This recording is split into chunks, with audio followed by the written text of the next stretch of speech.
it's just all we feeding off each other. If it's something that somebody else sees that we can improve, shoot, why are we holding back? We play on the same team. We all going for the same goal. Doesn't matter who you are. You could be a DB. You can tell me, hey, I need you to fit up like harder than this because I got support. I got to come down and beat them. I got you. I'm gonna sit there. But it's just like little stuff like that. It doesn't matter. We all just playing. We all just playing for the same game. The most important thing for us is to win. That's the most important thing, and that's always gonna be the most important one. Hey y'all, today it's of course Matt Rogers on the Honorable Mention podcast, which is a Philly sports podcast. Today we have Chris Franklin, another special guest, my son in the background playing with he wants to be close to the show, so we may not put it out on the visual, but he's in the background featuring. But we have Chris Franklin from NJ.com. He's not only a Philly beat reporter now, he covers the whole league. So at another time, not today, I'll be having him back on to talk, NFL trade deadline. We got another, I think, 17-ish days until then. But for today, we'll go over the Philadelphia Eagles versus the Giants. It's a quick hits version of Honorable Mention. The Eagles will face the 2-4 New York Giants, who also have a negative point differential this season, which is not good. In their first division, in the first divisional tilt of the season. We were just talking about off air, Chris, that we think this could be a big pivotal week. You agree with that assessment? I think so, because you got two teams that are heading in almost the same direction. So there's a fork in the road they're both at. When you look at the Eagles, you need to win this division. There's no doubt about it. You're looking at the way that the NFC North is developing. There's going to be a couple of teams, probably there could be two teams out there that take a wild card spot. There's a couple of teams in the South that could take a couple of wild card spots. It's that tough. So you need to win these division games. And you look at the way this team is playing right now. It's just a lot of question marks. This is, in a way, they're pretty much underperforming what they should have. You look at this roster top to bottom, this team should be in all actuality, this team should be 4-2 at the very worst. Absolutely. And you're sitting here now, and you really say it's a game difference. That's big. It's huge. And you look at this defense, they're young, they're trying to get better. The offense, you see this, they're not putting up as many points as they can. If they lose this game, and the Bengals game is no easy task either the following week. Because they're gonna be hot. They're gonna beat the brakes off of who they got this week.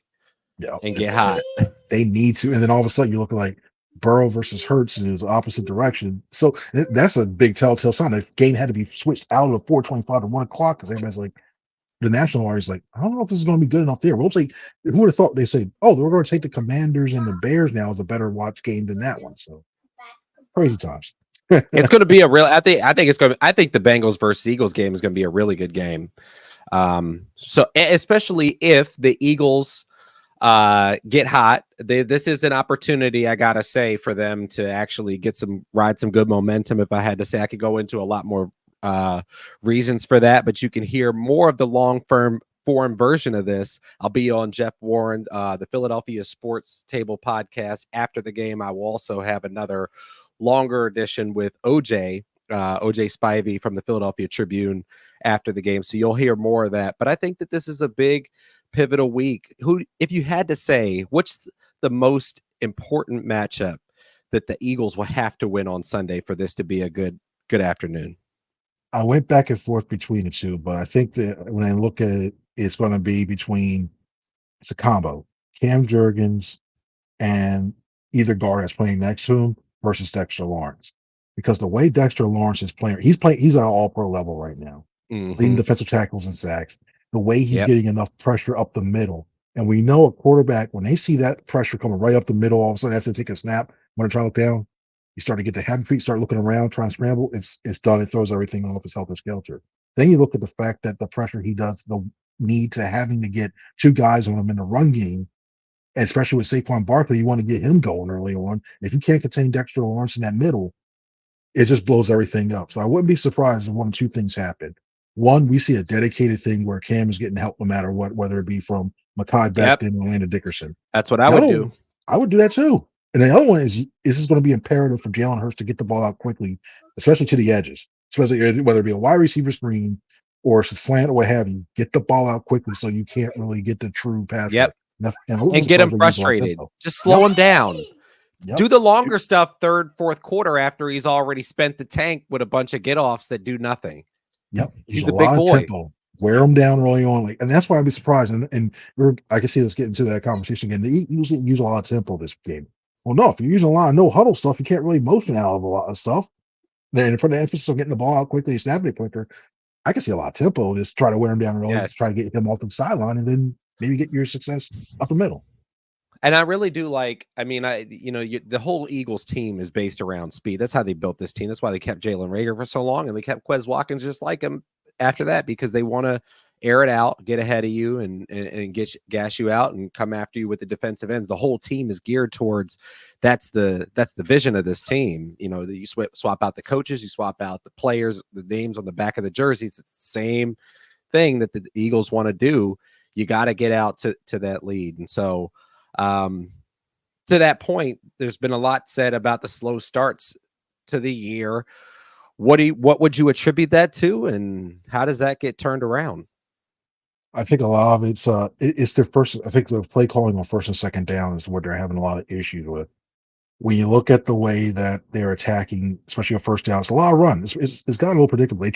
They broke it a little bit last week, whereas they tried to go those fade routes over and over again. And it was like, no, that's not working. That's the way to do it.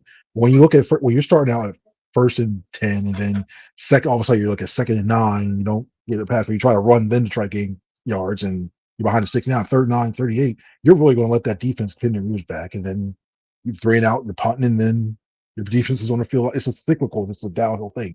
I was surprised they tried more ball control early on. Try to find the rhythm. It just and I mentioned tempo. It just seems like Jalen Hurts gets a lot more rhythm when he's going no huddle, and he's getting rushing the guys to the line, and trying to attack them that way. I wouldn't be surprised if they try a little bit of that too. It's just mix up a lot of play call, and it needs to be better execution in those early downs by everybody in those lines. Sometimes it's a missed block, sometimes it's a missed route, and sometimes it's just a missed opportunity to throw it all down the field. They take a sack. So it's just need better attention to detail and better way of trying to mix things up on first and second down. I think they can do that.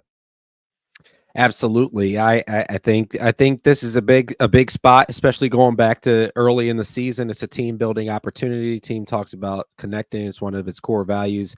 I got this thing I've been going around in my head early in the week. If I would have recorded this, I would have said I was picking the Giants. I have come around to thinking that the Eagles will cash in on this opportunity. I think that they beat the Giants 29-19. What say you, Chris? This is going to be tough. The last 4 trips the team has made to MetLife, they're 1-3. That's including a team trip against the Jets. It's something about that stadium that really the Eagles struggle with. And I know I asked Nick about it. He said, "Oh, it's just the Giants." It's just, I don't know what it is. Is the turfs in the back of their minds? What have you? I look at this as going to be a drag out. We're waiting 2 minutes left in this game, and it's still going to be uncomfortably close. I think the Eagles do break that cycle. I think they do win, but I think it's something close to like 23-20. And there are going to be some ugly times where we're watching this game like, oh, this is disgusting. And then sometimes you'll see a play here or there by either neighbors or AJ Brown. You're like, wow, this is great. But it's going to be, I think it's going to be uncomfortable.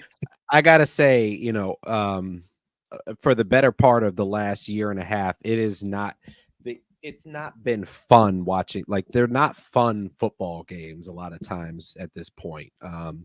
And so I think they really got to draw it up. I think that I do believe that the Giants will be overly amped up to try to shut down Saquon Barkley front run and make fun of him and have some little celebrations for when, Isaiah Simmons smacks him in the backfield. I think it's going to leave a lot of opportunities. I expect that, weirdly, I'll say, for people who like to do things or just, talk to friends and sound like they know what they're talking about, I could see a Grant Calcaterra for 40-45 early in this game, with the Giants really, especially early on, take the momentum, try to shut down Saquon. I think they're going to be a little overamped, and I think they're going to focus in a little too much. I wouldn't be shocked to see some big plays in the passing game. Who will be the Eagles MVP for this game? And then give me, Chris, your Giants MVP before we go. I think the Giants MVP, I look at it, I think, and it's going to sound weird, but I think Tyrone Tracy Jr. He's a former receiver. The way he can split them out, and the one place the Eagles have had issues when he's on the field, when issues with in coverage, is when Kobe Dean gets singled up against a linebacker and running back in space or receiver in space. And when you have Tracy, he can do that. Now, granted, the Giants only have 21 catches, him and Devin Singletary this year, so it's not like that. But all those 21 catches, 7 have been for first downs. So I think he's going to be the guy that they really try to exploit the passing game. I think he can get some big gain chunks of yards, even in a backup role for them. Eagles wise, I've been going back and forth in this, and I think it's going to have to be Quinyon Mitchell because I'm thinking he's going to have to be the one that has to step up. I'm still don't know if Slay's questionable. I think if he's questionable at this point, he's going to play. It's just seriously, I don't have to pay for it. Yeah, I think I look at Quinyon Mitchell and I see him like, you know what, him against Neighbors. That's gonna be fun to watch the next 5 years. But I think he gets it done. He stops that side of the ball, puts out half of the field, that half a third of the field, and the Eagles have a better shot at winning that game.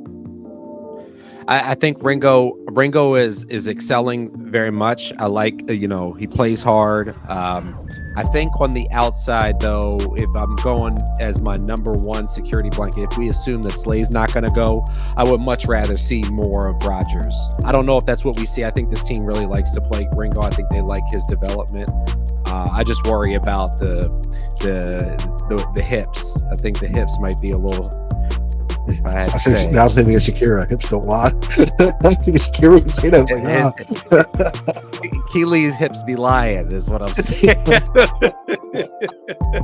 No. But I think Slay's gonna give it a go.